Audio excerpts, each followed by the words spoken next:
Oke.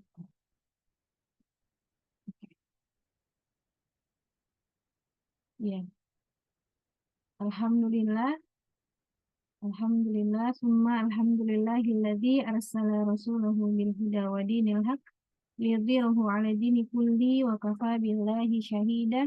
Asyhadu an la ilaha illallah wa asyhadu anna Muhammadan abduhu wa rasuluhu alladzi la nabiyya ba'da.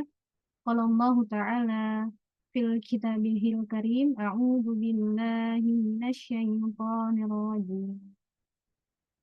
Bismillahirrahmanirrahim. Ya ayyuhalladzina amanu taqullaha haqqa tuqatih wa la tamutunna illa wa antum muslimun. Sadaqallahul azim. Al-ayah Allahumma hamna bil Qur'an. Amin amin ya rabbal alamin.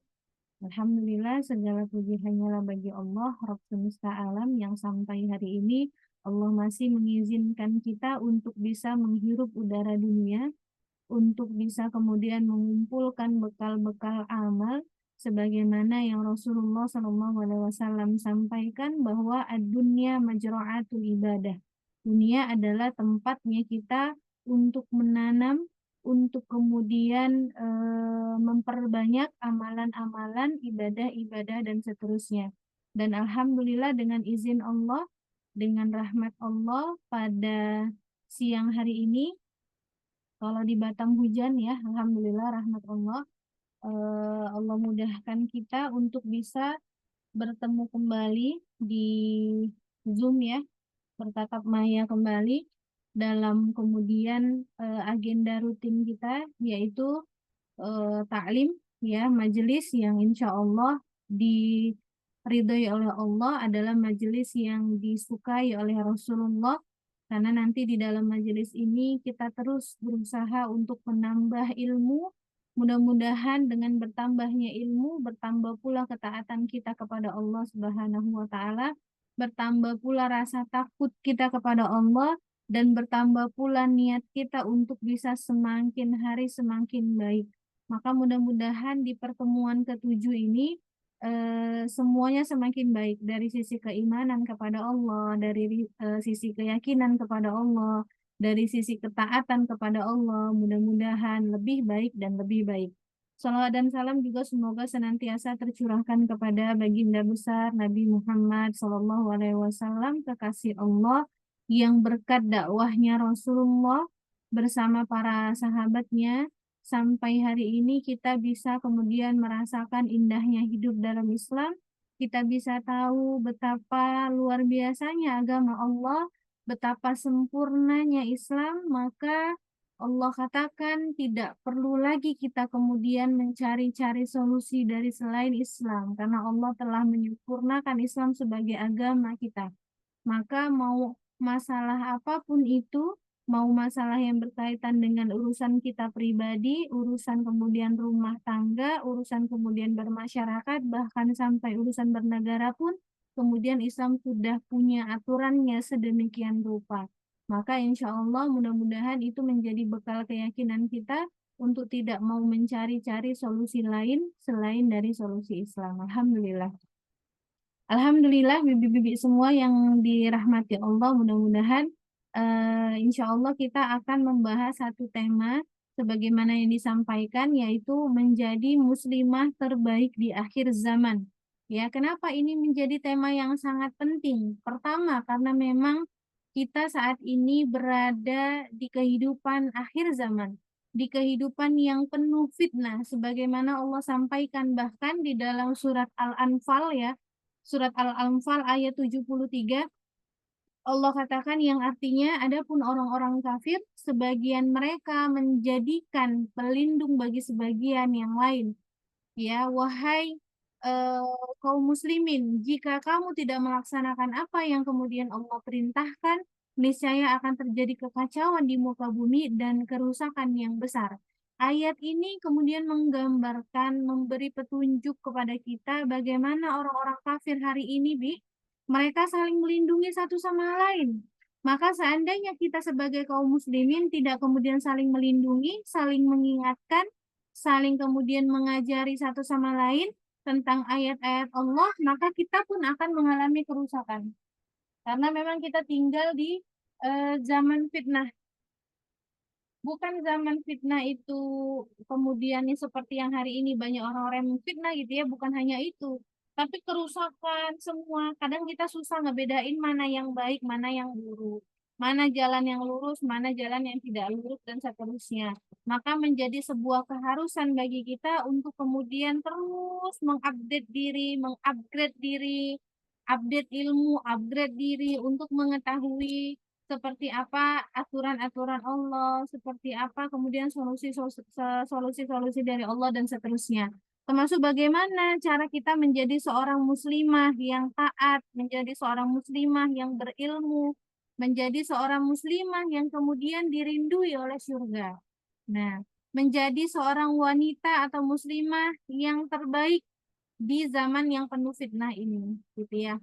Maka kemudian kalau kita membahas tentang muslimah, ya sebagaimana ya Allah yakin bibi-bibi semua punya mafhum, punya pemahaman gitu ya, bahwa kalau kita bicara seorang muslimah, pasti muslimah itu adalah komponen terpenting dalam sebuah peradaban gitu ya. Peradaban itu maksudnya sebuah apa ya? Sebuah kehidupan gitu ya.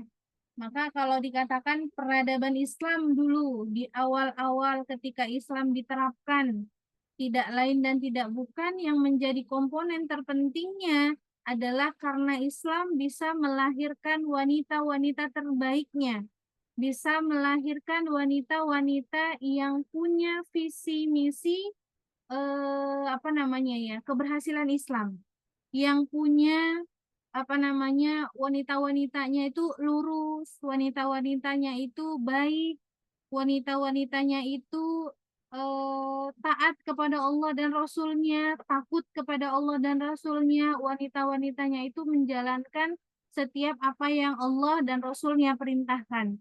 Maka nggak heran karena wanita-wanitanya the best, wanita-wanitanya terbaik, maka wajar saja kalau di zaman itu ataupun di peradaban itu pun menjadi peradaban yang bagus.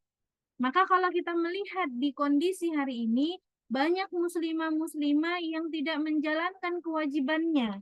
Banyak muslimah-muslimah yang kemudian tidak lagi memikirkan visi misi agama, visi misi akhirat. Ya, udah mulai berpaling lah istilahnya nih. Wanita-wanitanya banyak sibuk kepada hal-hal yang justru itu kemaksiatan di hadapan Allah. Maka nggak heran anak-anak yang dihasilkan, anak-anak yang dilahirkan pun adalah anak-anak yang juga tidak taat kepada Allah dan Rasul-Nya. Nah, itu kondisi muslimah. Maka kita sama-sama paham berarti peran sebagai muslimah ini nggak main-main gitu. Karena memang begitu strategisnya gitulah. Ya, sebagaimana dulu Islam itu pernah menjadi sebuah negara superpower, pernah menjadi negara adidaya, pernah menjadi negara terbaik selama 1400 tahun.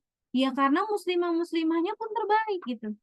Muslimah-muslimahnya bisa menjadi partner yang baik kepada suaminya. Ya, istri, dia sebagai istri, dia bisa baik sama suaminya, dia bisa mensupport suaminya untuk taat, bukan justru mengajak suaminya kepada maksiat. Ketika dia sebagai seorang ibu, dia bisa menjadi ibu yang juga bisa mendidik anaknya, membina anaknya untuk menjadi anak-anak yang solih dan solihah.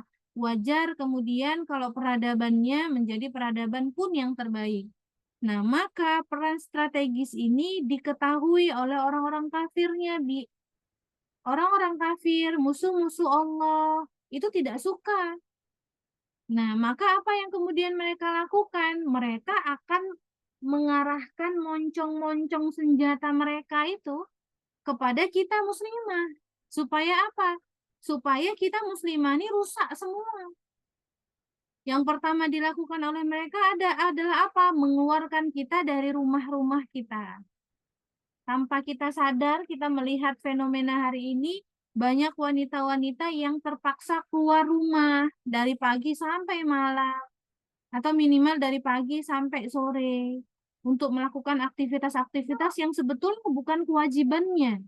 Contoh ya, perempuan-perempuan harus bekerja, ya cari nafkah dan seterusnya. Padahal yang punya kewajiban nafkah adalah sang suami misalnya. Tapi perempuan-perempuan terpaksa keluar ke jalan-jalan, terpaksa keluar ke tempat-tempat umum, atau bahkan apa, para kafir-kafir penjajah ya, para musuh-musuh Islam itu kemudian sengaja mereka membuat perlombaan-perlombaan yang harus diikuti oleh perempuan-perempuan.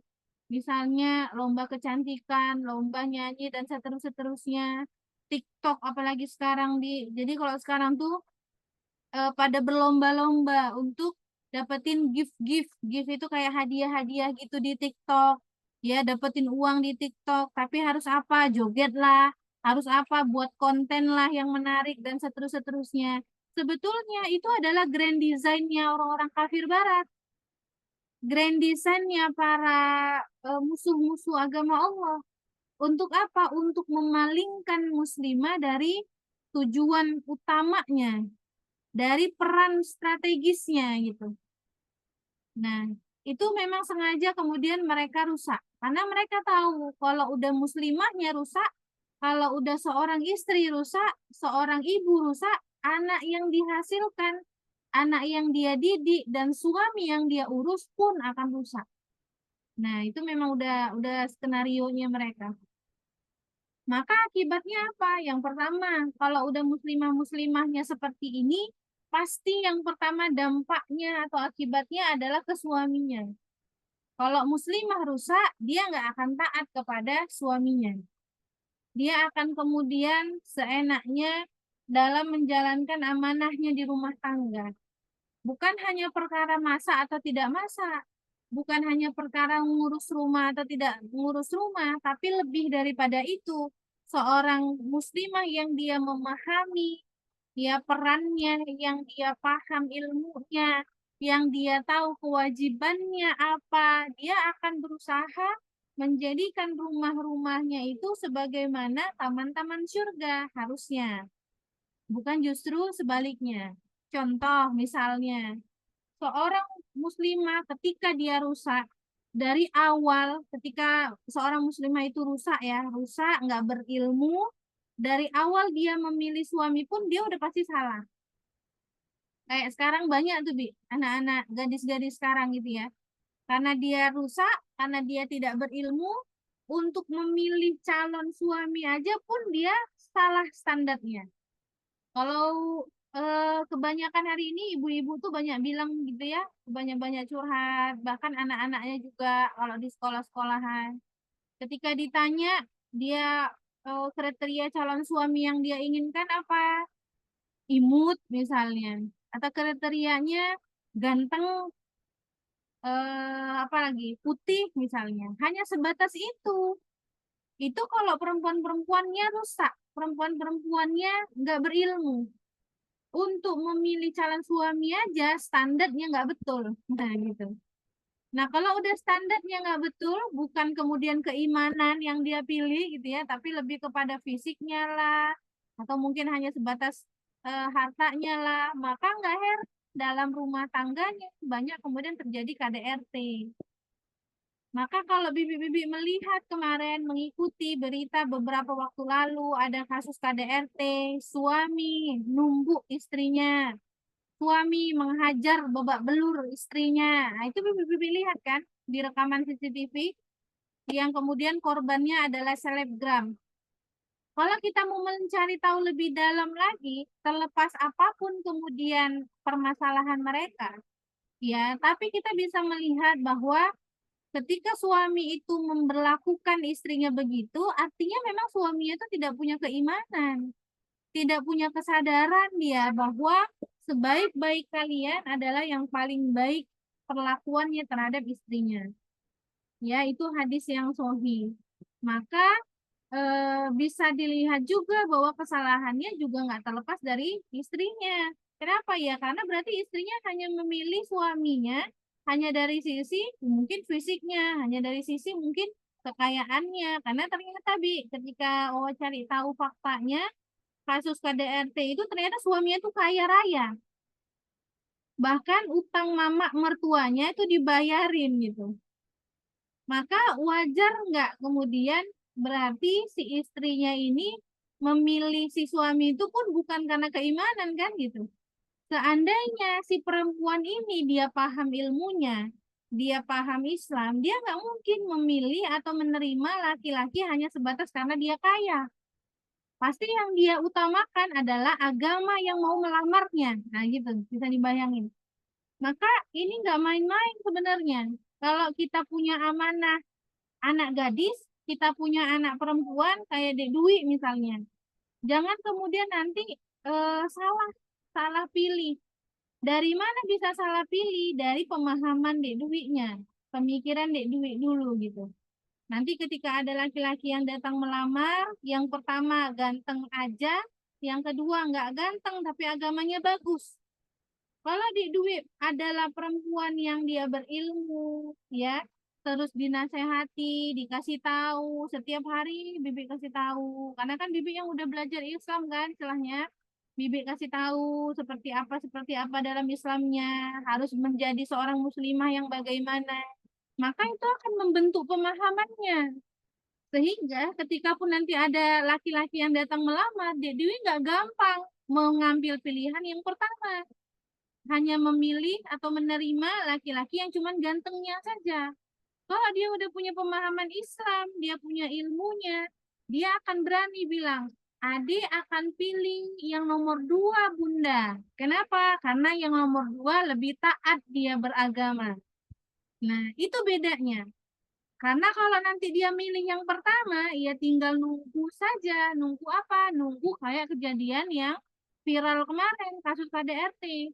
Air matanya keluar dari pipinya. Nah, itu.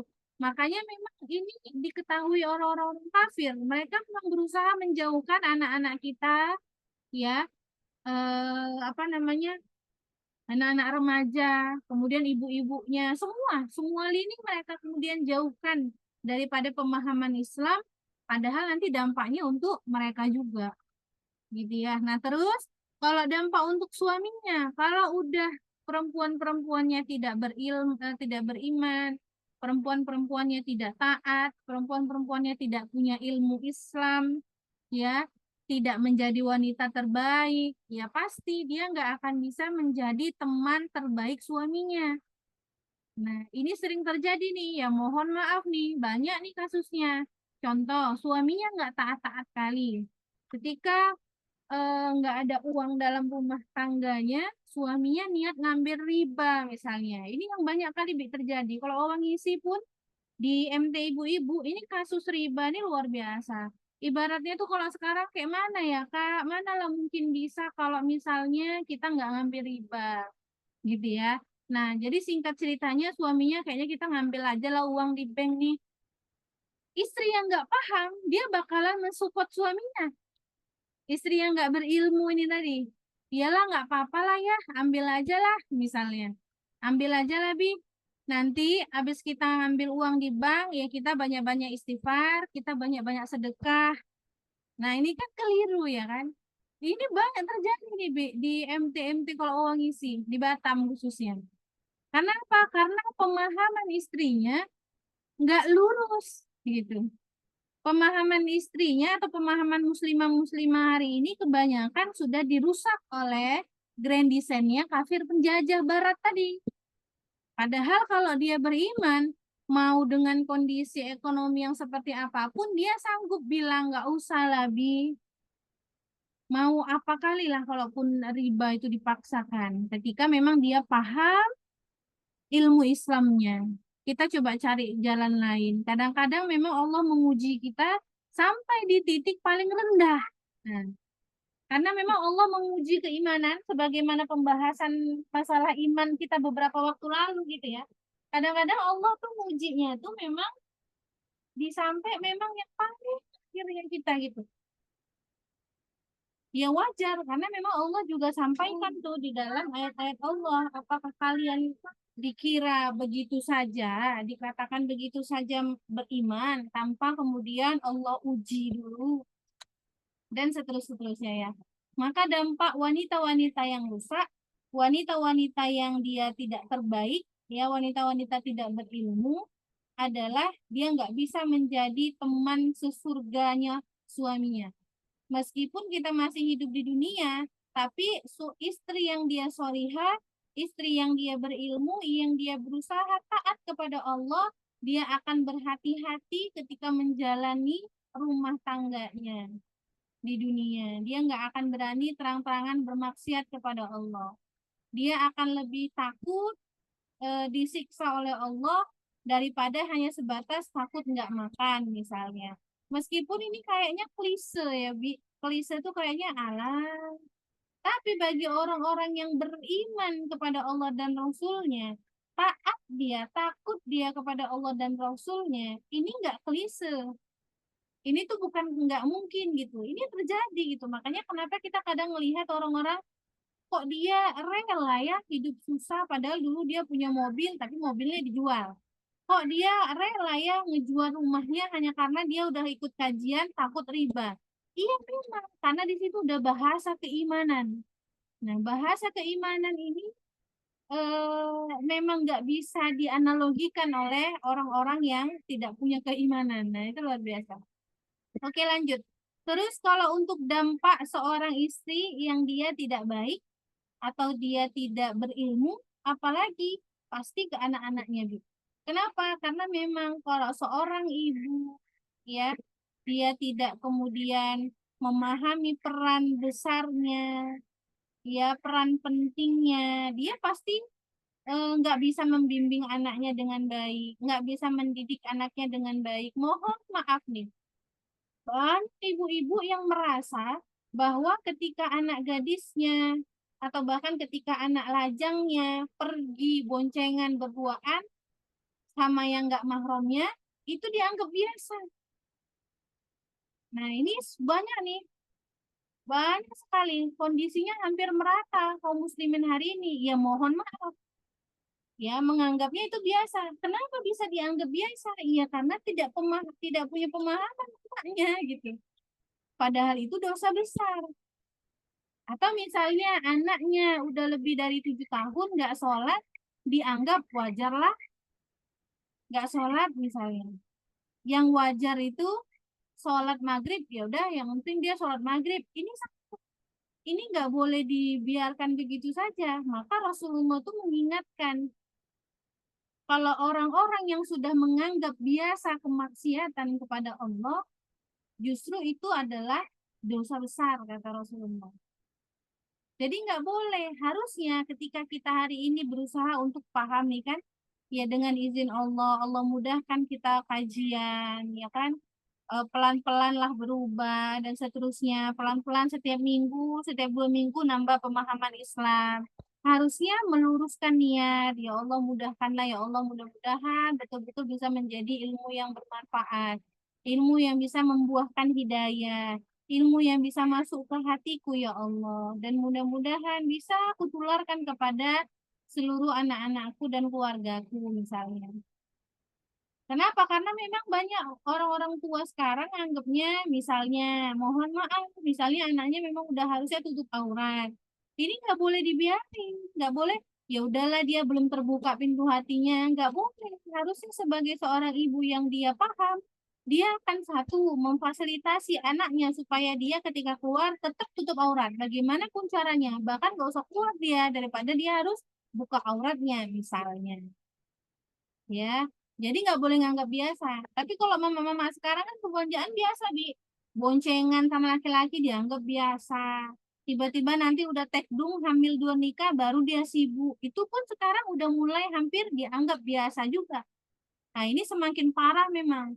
Akhirnya memang kaum kafir penjajah, musuh-musuh Allah senang tersenyum semeringah bahwa apa berhasil kita membuat kaum muslimin jauh daripada Islam, jauh daripada agamanya. Bahkan kalau bisa kita buat kaum muslimin keluar dari agamanya. Nah, gitu dia. Oke ya.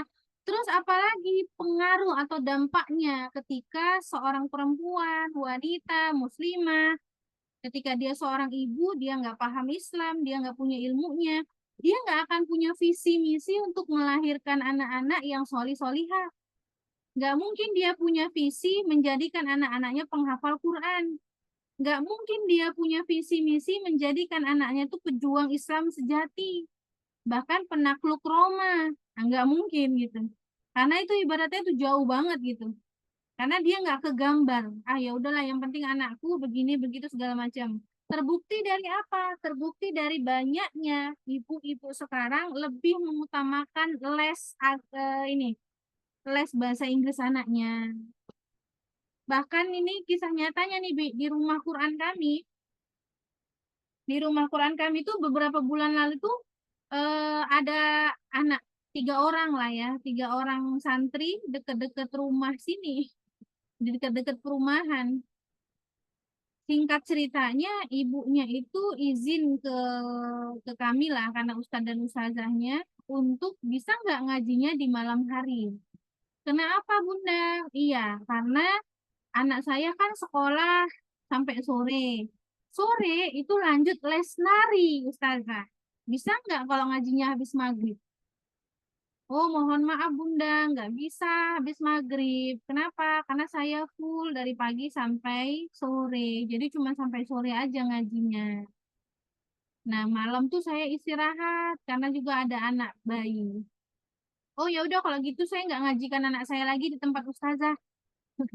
Ini betul-betul Bi, ini nyata nih. Masya Allah. Ya udah kan kamu mungkin juga paksakan. Ternyata yang lebih diutamakan mamanya adalah nari. Ya, anaknya pulang sekolah sampai sore, sore lanjut nari. Betapa ini, ya kita bukan menjudge, tapi memang ini fakta nyata. Kalau mamanya berislam yang benar, mamanya dia berilmu, dia nggak mungkin mementingkan nari anaknya. Apalagi anaknya laki-laki, dileskan nari. Nah, maka memang betul banyak pepatah tuh bilang seorang anak tuh sebenarnya memang dia pada dasarnya putih bersih. Tapi orang tualah yang kemudian mewarnainya menjadi apa, warna apa, dan seterus-terusnya. Pada dasarnya seorang anak itu fitrah. Cuman kadang-kadang si orang tuanya memulai memolesnya itu dipoles pakai warna apa duluan. Kalau diolesnya pakai kebiasaan duniawi, dia nggak ada disangkut pautkan sama sekali dengan agama, atau justru ada orang tua yang sekuler. Sekuler itu memisahkan agama dari kehidupan, seolah ya kita kan harus seimbang ustazah, jadi ngaji ya habis maghrib, pagi ke sore itu anak-anak ke sekolah, les dan seterusnya. Ya ini juga jangan sampai salah. Ya, jangan sampai salah kaprah. Kenapa? Karena memang di dalam Islam ilmu itu ada dua dia, Bi. Ada ilmu agama, ada ilmu dunia. Ilmu agama adalah segala perkataan Allah, segala perkataan Rasulullah, dan segala kemudian perkataan para sahabat. Artinya ilmu agama itu adalah segala sesuatu yang bisa menghantarkan anak-anak kita untuk taat kepada Allah dan Rasulnya. Termasuklah di dalamnya akidah, pembentukan keimanan kepada Allah, kesadaran bahwa dia adalah hamba Allah, harus sholat, harus terikat kepada hukum Allah, harus tutup aurat, harus rajin halakoh. Setiap minggu minimal dia tuh halakoh, dan seterusnya. Sedangkan ilmu dunia itu namanya tambahan. Dia nggak wajib ain. Wajib ain tuh wajib yang memang di pundak masing-masing kita. Tapi kesalahan orang tua hari ini, untuk yang ilmu tambahan mereka getol banget, Bi. Betul-betul itu kayak number one gitu. Istilahnya anak-anak kita tuh memang sekarang tuh disetting sekolah dari SD, SMP, SMA, kuliah. Supaya apa? Supaya dapat kerja mudah, supaya nanti masuk perusahaan ini gampang misalnya. Kalau di Batam sendiri banyak ibu-ibunya tuh sengaja mensekolahkan anaknya biar mudah masuk PT, gaji 8 juta. kita kadang zolim. Zolimnya kenapa? Anak kita sengaja desain, kita apa ya istilahnya, kita sengaja buat supaya dia mudah masuk PT, itu butuh waktu 16 tahun kadang sekolah, dari SD sampai kuliah misalnya ya. SD 6 tahun, tambah ini 12 tahun kuliah lagi kan. Nah, 16 tahun memang ya, 16 tahun sekolah hanya supaya bisa masuk PT. Orang-orang tua sekarang nggak mikir gitu. Untuk masuk surga pun butuh ilmu. Nah, gitu. Padahal sebenarnya masuk surga itu identik sama ilmu. Ibarat kayak ikan identik sama air. Gak mungkin bisa dimasukin surganya Allah itu kalau ilmu agamanya cuman ngaji tok, cuman sebatas ngaji Iqra, TPQ.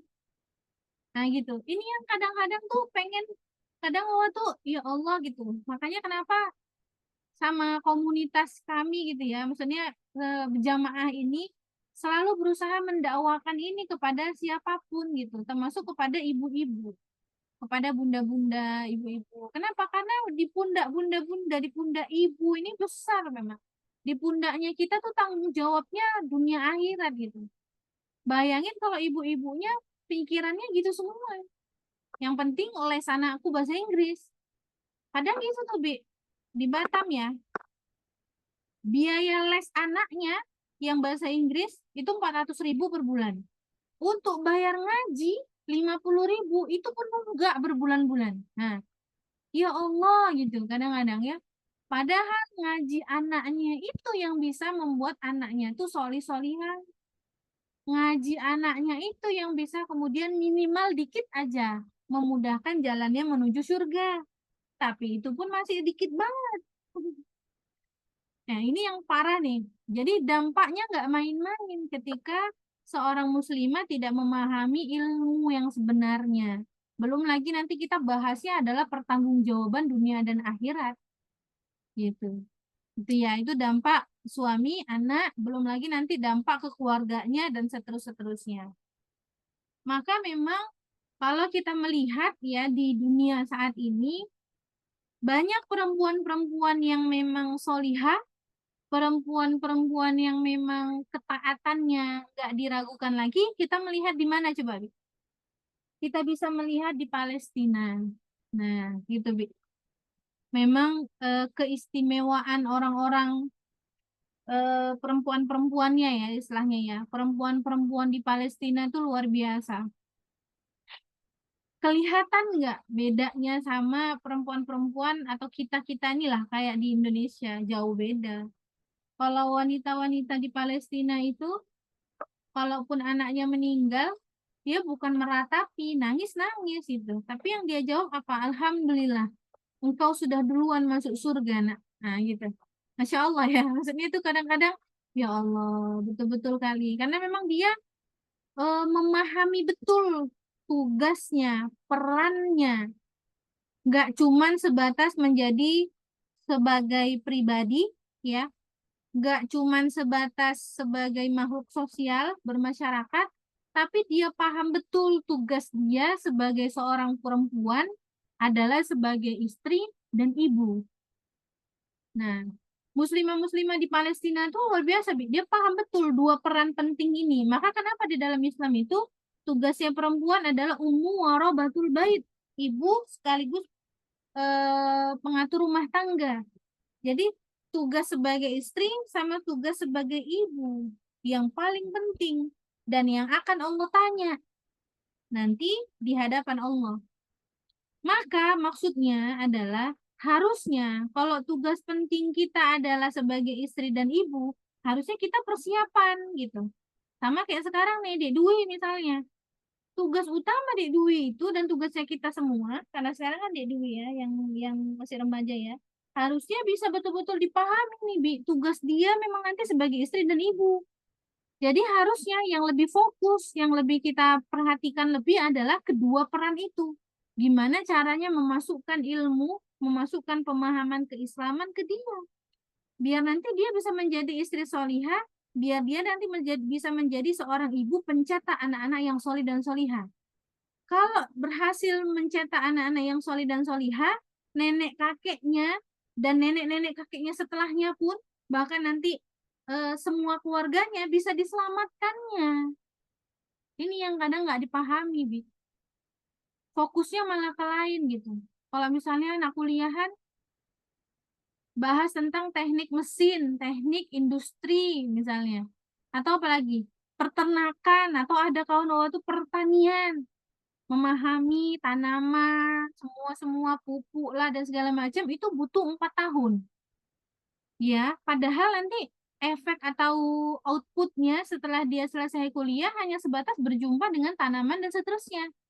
Tapi karena sistem kehidupan kita hari ini sekuler ya, memisahkan agama dari kehidupan, bahkan agama nggak penting, tugas utama yang dunia dan akhirat menjadi istri dan ibu itu dianggap nggak lebih penting dibandingkan ilmu mesin. Nah, itu yang fatal. Nah, ini parah nih gitu. Dan itu secara kita nggak sengaja sebenarnya itu desainnya orang-orang penjajah tadi, orang-orang kafir barat tadi memang membuat kita tuh jauh dari Islam. Perempuan-perempuan kita tuh dibuat nggak paham Islam gitu, dibuat sibuk sama hanya sebatas penampilan, sibuk hanya sebatas putih, mancung, langsing, apalagi baju-baju, joget-joget dan seterusnya. Nah, tanpa sadar gitu, tanpa dia ada keinginan untuk sadar diri dia hamba Allah, harusnya kemudian dia merelakan waktu istirahatnya untuk kajian Islam. Bahkan harusnya dia bisa menjadi pejuang Islam. Nah, itu jauh banget memang, ya.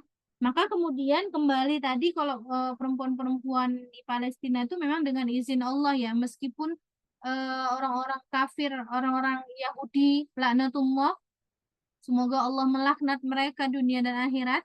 Ini sunnah ya, Bi. Jadi kalau kita bilang Yahudi, Israel, laknatullah, harus ada laknatullahnya. Karena memang Allah melaknat mereka. Dan ketika kita sampaikan itu, kita berpahala. Nah, jadi kalau meskipun orang-orang saudara-saudara kita tuh di Palestina itu mereka dibunuhi, tapi memang keistimewaan wanita-wanitanya, ya, mereka siap menjalankan kewajiban mereka. Muslimah-muslimahnya tuh paham kewajiban mereka apa, istri dan ibu. Maka fokus mereka bukan duniawi, fokus mereka betul mencetak anak-anak para penghafal Quran, anak-anak yang nggak takut sama ini rudal-rudalnya Amerika dan Israel. Makanya kalau kita lihat anak-anak kecil itu berani gitu ngelempar-ngelemparin batu tentara-tentara Israel. Itu karena ke kegigihan ibunya ngedidiknya itu bisa sampai sebegitu kerennya gitu. Yang rasa takutnya betul-betul kepada Allah, bukan kepada manusia lain. Nah, ini yang menjadi PR. Begitu juga dengan Wawa ya, PR Wawa juga nih ke Yusuf itu gitu ya. Tapi setidaknya dari sisi kemudian dari mulai dia 7 tahun udah nggak tinggal sholat, buat dia punya kesadaran sholat itu juga pasti butuh ilmu, Bi. Kalau nggak, kalau Umi dan Abinya nggak punya ilmu, pasti dia los aja 7 tahun, dia nggak sholat, 8 tahun dia nggak sholat, atau bahkan sholat tapi cuma maghrib aja. Ini kesalahan fatal. Nah gitu. Makanya Yusuf alhamdulillah dari 7 tahun itu dia nggak pernah tinggal sholat. Dia tahu lah, punya kesadaran gitu. Bahkan ini kan dia masuk sekolah jam 10, pulangnya jam 1. Anak-anak lain nggak pernah tuh satu kelasnya tuh sholat tuh mana ada dia sholat. Jarang. Kenapa? Karena lanjut les. Nah ini satu kelas Yusuf nih. Ini benar, ini fakta. Lanjut les sama gurunya sampailah jam 3. Ya jam 3 udah habis waktu. Kapan pula mereka sholat. Nah, tapi Yusuf ketika ditanyain emang abang mau les? Nggak usah lah, Mi. Apalah les itu? Karena les itu memang cuma belajar bahasa Arab, bahasa Indonesia, bahasa Inggris, matematika. Nah, tapi kalau Yusuf gitu sampai rumah dia mandi, sholat gitu. Nah, sampai menumbuhkan kesadarannya. Walaupun dia capek pulang sekolah harus sholat, itu juga nggak gampang. Dan memang harus butuh ilmu. Sampai segitu detailnya. Maka wajar ya kalau di dalam Islam kemudian memang semua pembahasan tentang bagaimana mendidik anak, bagaimana kemudian masalah-masalah muslimah, termasuk tutup auratnya muslimah, mana batasan-batasan aurat muslimah, bahkan perkara darah aja pun dibahas juga dalam Islamnya. perkara bagaimana apa namanya pergaulannya perempuan, pernikahannya perempuan dan seterusnya. Maka rasanya memang pengen kali setelah ini tuh ada kajian juga memang untuk duit, Rara dan seterusnya gitu. Kenapa? Karena betapa Allah dengan semua syariatnya itu memuliakan seorang perempuan gitu. Kayak misalnya aturan yang ada di surat An-Nisa. Allah sengaja desain satu surat khusus untuk muslimah. Jadi kalau ada muslimah-muslimah yang nggak pernah dia baca surat An-Nisa, ya atau baca Quran yang mungkin setahun yang lalu, ya Allah gitu ya. Harusnya enggak lah, harus ya baca Qurannya itu bukan cuma setahun sekali atau bahkan seumur hidup sekali ya. Jangan. Ada satu kisah nih, mumpung ingat ya. Ada satu kisah nyata di Masjid Nabawi. Masjid Nabawi itu Madinah. Makanya kenapa Wawa kemarin bilang ke nenek tuh minimal nenek ya Allah sebelum dipanggil Allah. Ya bukan Wawa doain nenek cepat dipanggil Allah, bukan Bi. Tapi artinya maksudnya ya kan kita fitrah ya kan. Semua kita akan kemudian dipanggil Allah, tinggal nunggu aja kapan waktunya gitu kan.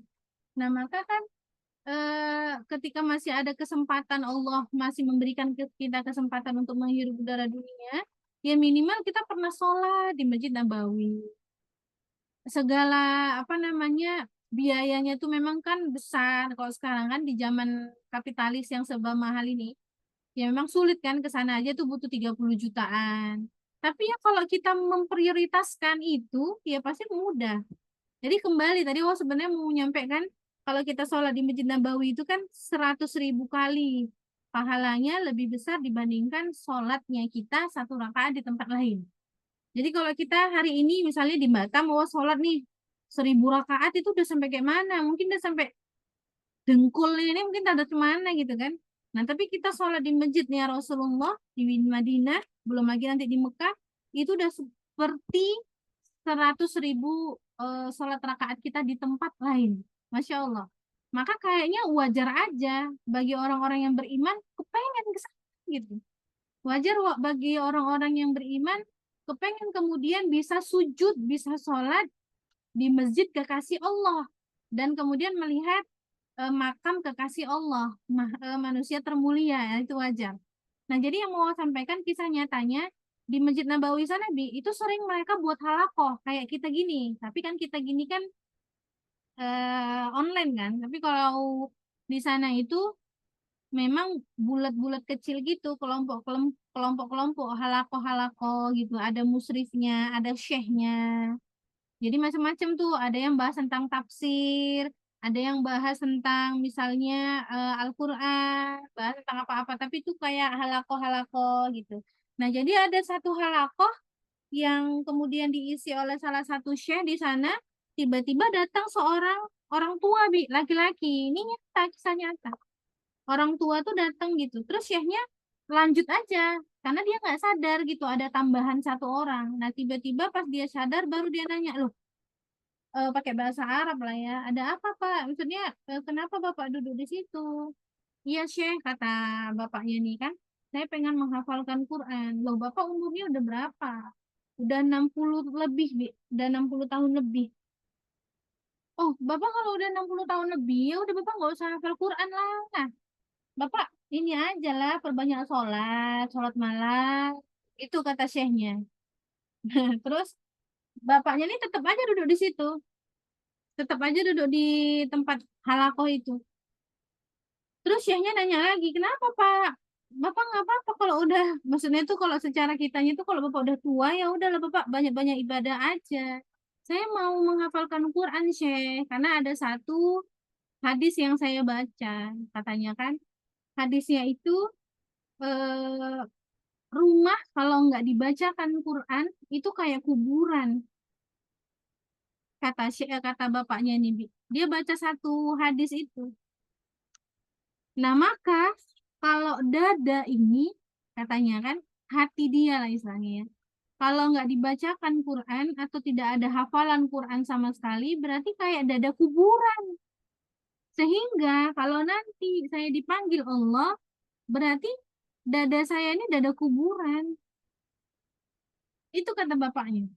Maka itu yang kemudian menjadi ini juga, syekhnya tuh jadi, oh ya kalau memang Bapak sungguh-sungguh mau menghafalkan Quran, karena kan secara logikanya namanya udah 60 tahun, lebih udah tinggal pikunnya kan. Tapi karena memang ini kisah nyatanya, Bapak tuh punya semangat yang luar biasa, singkat ceritanya dibolehkan sama syekhnya dia mau hafal. Dengan izin Allah, karena dia bersungguh-sungguh, 3 tahun kemudian dia hafal Quran, baru ketika dia menghatamkan Qurannya, dia meninggal. Jadi betul-betul memang kemudian Allah mudahkan. Yang mau sampaikan artinya apa? Kita mungkin bisa jadi ya mama atau bibi lah mungkin ya bisa jadi pernah membaca hadis ini kan.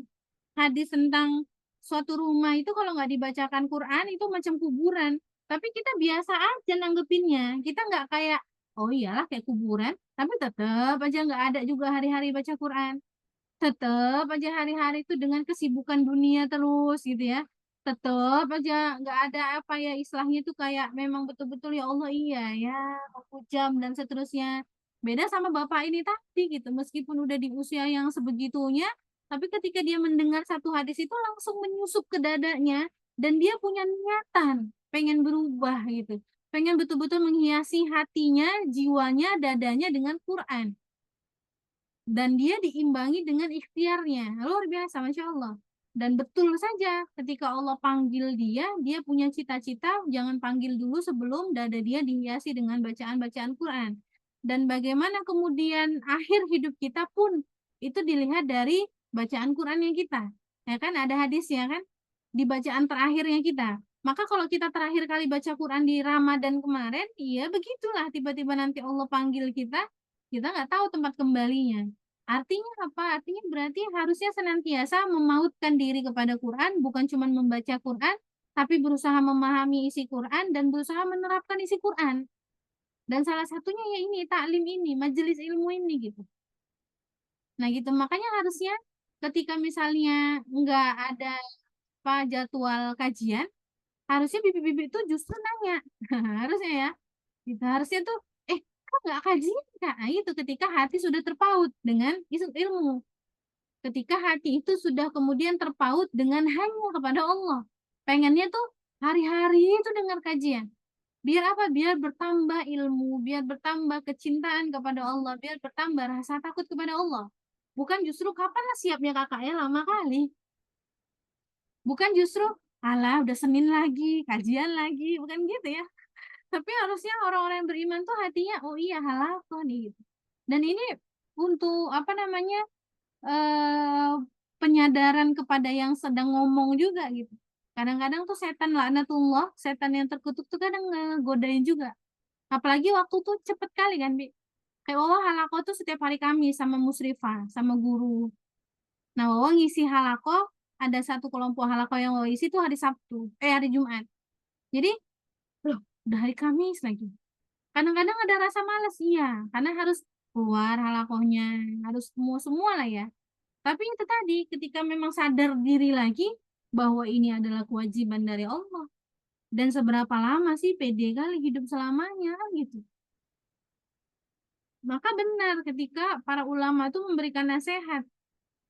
Kematian seseorang itu sesuai dengan hobinya, sesuai dengan kebiasaannya. Jadi kalau kebiasaannya cuman full time waktunya cuman kerja, kerja, kerja gitu ya. Mohon maaf nih kan banyak orang-orang sekarang kan gitu kan. Senin sampai Jumat kerja. Sabtu Minggu hobi, mancing lah misalnya laki-laki kan, atau jalan-jalan lah. Gak ada kesempatan untuk mengkaji Islam, memahami ilmu Islam. Tibanya Allah panggil baru menyesal. Baru orang-orang yang ketika dibangkitkan oleh Allah dalam keadaan buta, seolah-olah perumpamaannya. Kenapa? Karena dia nggak mau mendengar, nggak mau melihat kebenaran dari Allah ketika masih hidup di dunia. Nah itu. Nah, dan orang-orang yang mendapat nasihat ini adalah orang-orang yang mau duduk dia, sabar, dengerin gitu. Karena kalau yang nggak mau, yang duduk dalam 2 jam mendengarkan ilmu, ya dalam kajian ilmu, untuk sabar aja dia nggak mau sabar, ah gitu. Kayak mana ya? Untuk mendengarkan kajian 2 jam dalam halako aja dia nggak mau sabar, gimana perjuangan yang lain gitu istilahnya. Nah, maka wajar kemudian Allah menghargai setiap usaha, setiap ikhtiar yang dilakukan oleh orang-orang yang beriman atau bahkan orang-orang yang dia ada keimanan di hatinya gitu. Nah, mama tuh sering ngingetin di besok Zoom kan, besok kajian kan. Nah, insya Allah tidak akan ada yang sia-sia di pandangan Allah. Kadang-kadang ngingetin ngingetin ininya, karena kan sekarang yang diamanahkan menjadi guru kan Allah nih, gurunya pun kadang soleha kali gitu ya, Masya Allah. Maka memang begitu harusnya. Maka di kitab Ta'lim al-Muta'alim ya, bagaimana eh, proses belajar mengajar gitu ya, salah satu di poin-poinnya itu ada, ya harusnya murid itu datang lebih dulu dibandingkan gurunya, itu adab. Nah, itu salah satunya. Maka mudah-mudahan kita nanti akan sampai ke pembahasan adab, ke pembahasan bagaimana seharusnya seorang murid mendapatkan ilmu kepada gurunya, meskipun mungkin gurunya lebih muda misalnya. Itu adab. Tapi kalau kita nggak belajar, kita nggak akan tahu adab-adab itu. Maka yang lebih parahnya nanti, kita nggak akan tahu bagaimana kemudian bisa menjalani hari-hari itu dengan yang sebenar-benarnya dan seterusnya. Ya, jadi betapa istimewanya Islam, Allah, dengan betapa besarnya kasih sayang Allah. Kok ada suara cerek-cerek ya?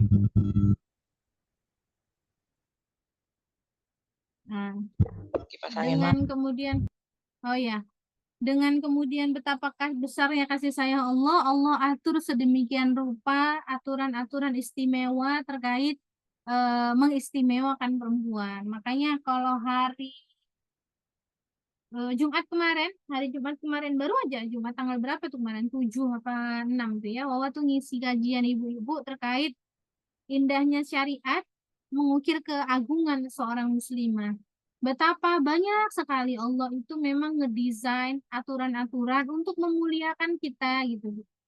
Tadi mau sampaikan misalnya ke Dwi kan, sebelum ada laki-laki yang boleh menyentuhnya, itu harus laki-laki yang dia betul-betul mau mengkhidbah dulu, betul-betul dia kemudian siap menafkahi dulu, ya kan?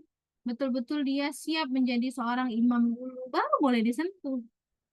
Nah, maka ada kisah nyata juga nih di Inggris. Inggris itu kan Ratu Elizabeth. Jadi ada Muslim di sana, kan Muslimnya minoritas ya, Bi. Kan Bibi pasti tahu lah ya, Muslim di Inggris itu kan nggak banyak.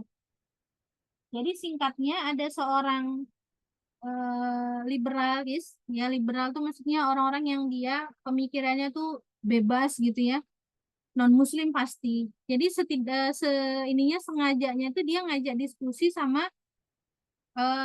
Muslimnya kita di sana. Ini dikisahkan nyata. Singkatnya menyedihkan ya wanita-wanita kalian katanya. Kenapa? Karena untuk sentuhan aja nggak diperbolehkan gitu.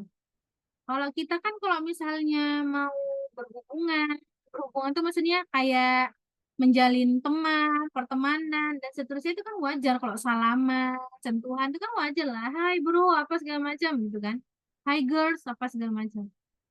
Kalau di perempuan-perempuan kalian menyedihkan ya nggak boleh. Terus harus terkekang dengan aturan pakai-pakai hijab gitu.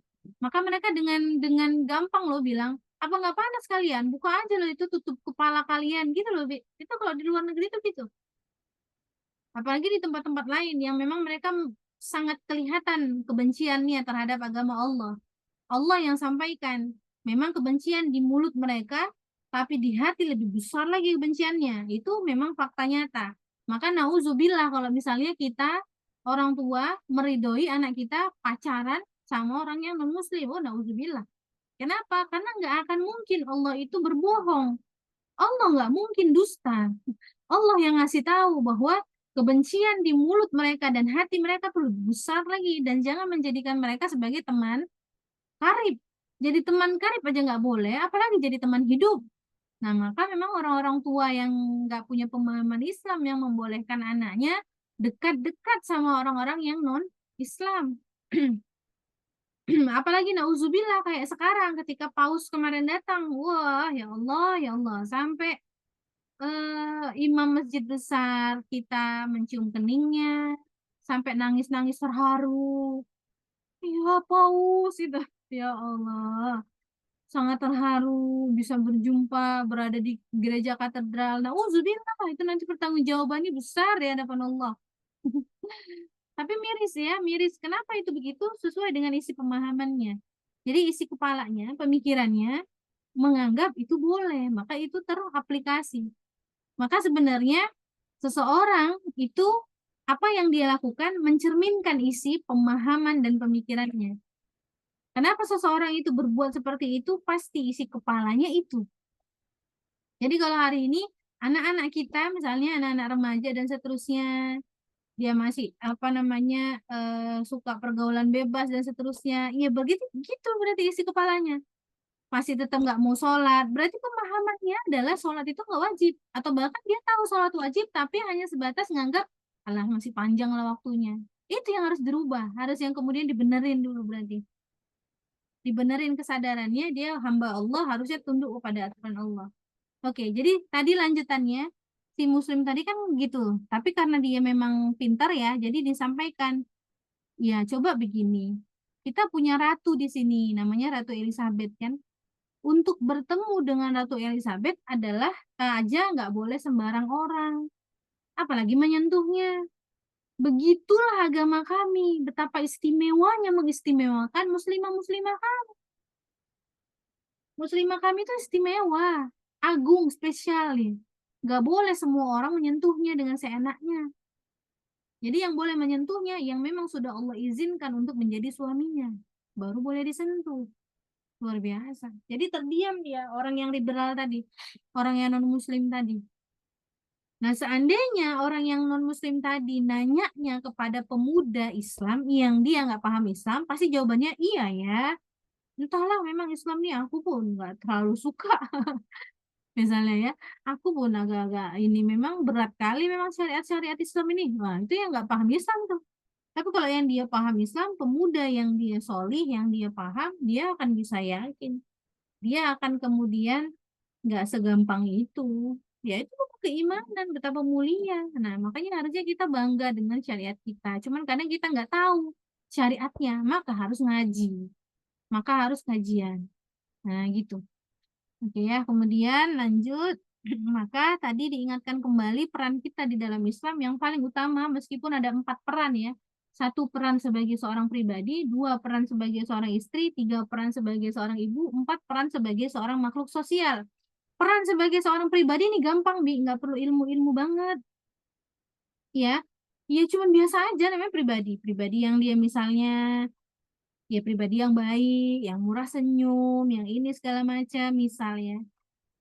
Sebagai makhluk sosial pun begitu gampang lah, kalau kita jujur aja kita pasti disenangi orang, kalau kita ramah aja pasti masyarakat pun oke, kita selalu hadir dalam agenda-agenda mereka, perkumpulan-perkumpulan kita udah dibilang makhluk sosial yang baik, ya kan?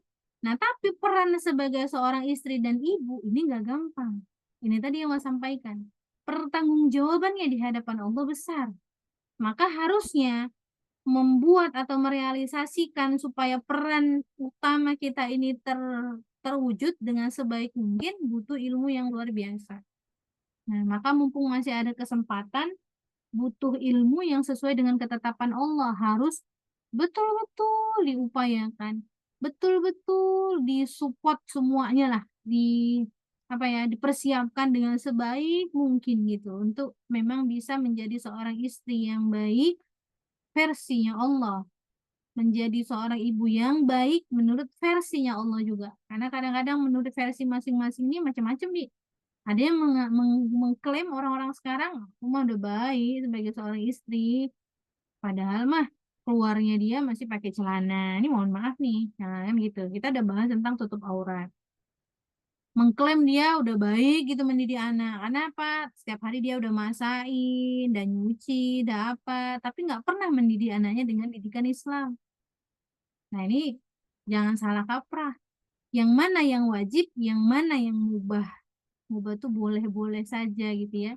Misalnya kita catering itu nggak dosa. Tapi kita nggak mendidik anak dengan baik, dengan didikan sesuai dengan Al-Quran dan Sunnah, dosa. Nah, ini banyak yang nggak paham. Udahlah nggak masak, nggak didik anak, lebih parah ya, Bi. Maka harusnya idealnya apa? Dia sempatkan masa, dia kasih makanan yang terbaik untuk anak dan suaminya, Insya Allah ya, mudah-mudahan lah. Terus dia juga didik dengan sebaik-baik mungkin, dengan pemahaman Islamnya. Nah, maka kenapa kalau OWA tuh ngisi ibu-ibu ada kajian yang temanya tentang pendidikan anak remaja, itu juga panjang pembahasannya. Karena mendidik anak remaja, remaja itu kan dia dari mulai 10 sampai 21 tahun, Bi. Jadi kalau secara ilmiahnya dibedakan 10 sampai 13 remaja awal, 13 sampai 16 remaja tengah, 17 sampai kemudian 21 tahun atau 19 sampai 21 tahun itu remaja akhir. Kalau udah lewat 21 tahun itu udah bukan remaja lagi. Itu pembagian dari sisi ilmiahnya.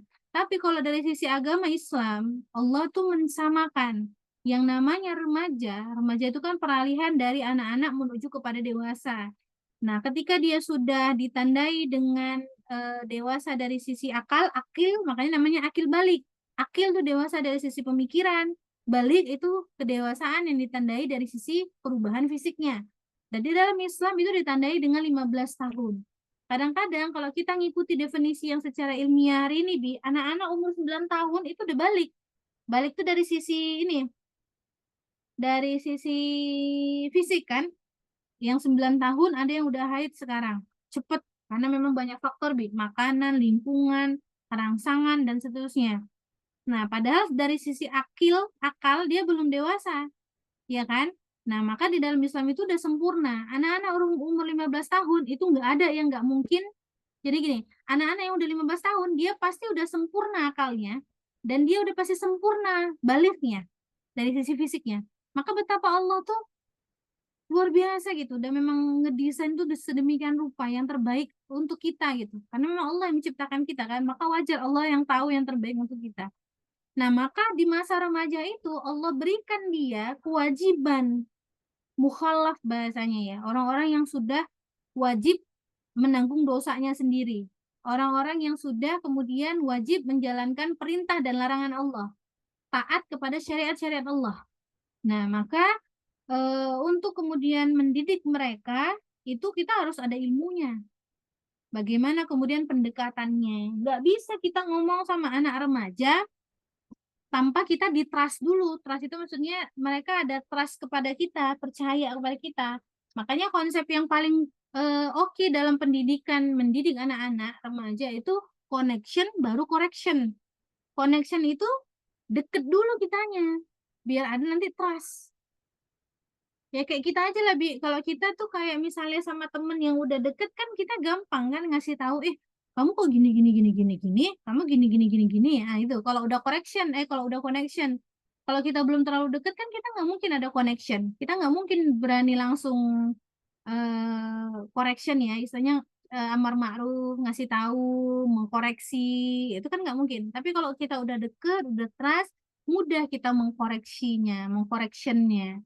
Nah, anak remaja pun begitu. Jadi kayak misalnya sama anak-anak remaja, mau dia putri, mau dia putra, kita deket dulu, kita tahu dulu apa mainannya, kita tahu dulu apa kemudian pikirannya, ya, ya apa mainannya, di mana tempat nongkrongnya, teman-temannya, gimana dianya dan seterusnya. Harusnya begitu.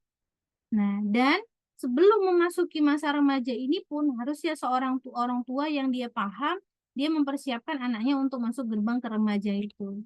Panjang lah nanti mudah-mudahan ada kesempatan untuk membahas tentang bagaimana parenting di dalam Islamnya ya, mendidik anak-anak remaja. Jadi kembali untuk memenuhi atau untuk menjalankan peran sebagai istri dan ibu itu butuh ilmu supaya kita betul bagaimana menurut pandangan Islamnya. Nah, ya itu dia. Karena nanti fatal kalau misalnya kita nggak punya ilmu yang benar. Oke, apalagi memang di zaman sekarang luar biasa tadi yang mau sampaikan surat Al-Anfal ayat 73. Maka bagaimana menjadi seorang wanita yang terbaik di akhir zaman?